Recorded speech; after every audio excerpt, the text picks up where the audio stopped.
Les premières représentations d'animaux et d'humains remontent à peu près à 40-45 000 ans avant le présent, essentiellement donc en Europe, mais aussi en Indonésie, où des récentes découvertes ont permis de les dater les plus anciennes aujourd'hui connues à travers le monde.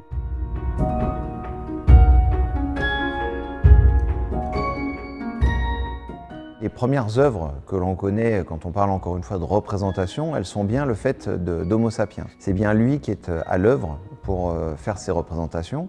En revanche, si on considère les premières formes d'expression graphique, eh bien là on en connaît aussi par Néandertal en Europe, et potentiellement même les toutes premières auraient pu être faites il y a près de 500 000 ans par Erectus en Indonésie.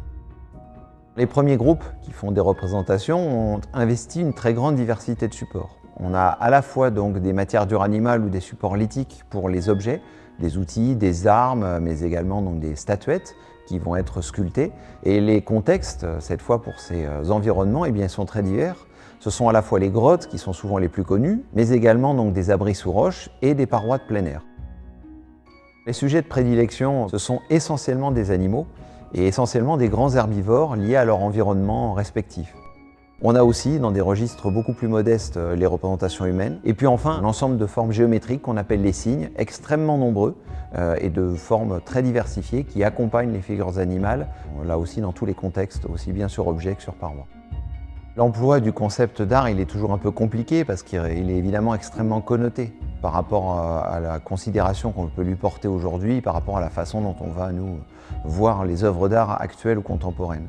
On parle malgré tout d'art pour les œuvres, notamment les œuvres figuratives, à la fois par le degré de maîtrise technique et également le choix du terme d'art renvoie à l'émotion que ces figures suscitent à travers le temps. Aujourd'hui encore, ces œuvres sont capables de nous toucher, de représenter une émotion, alors même que nous n'avons pas la moindre idée de leur fonction, de leur message.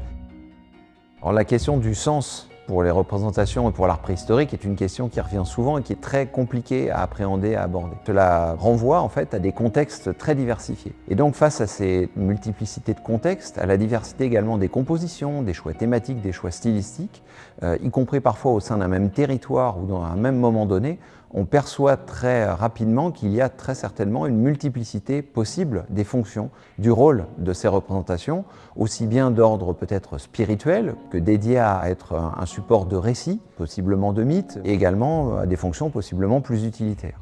Donc il n'y a pas une explication, il n'y a pas un sens, parce qu'il n'y a pas en fait un art préhistorique, mais des arts, des œuvres, des contextes de réalisation, et c'est ça qu'il faut garder en tête.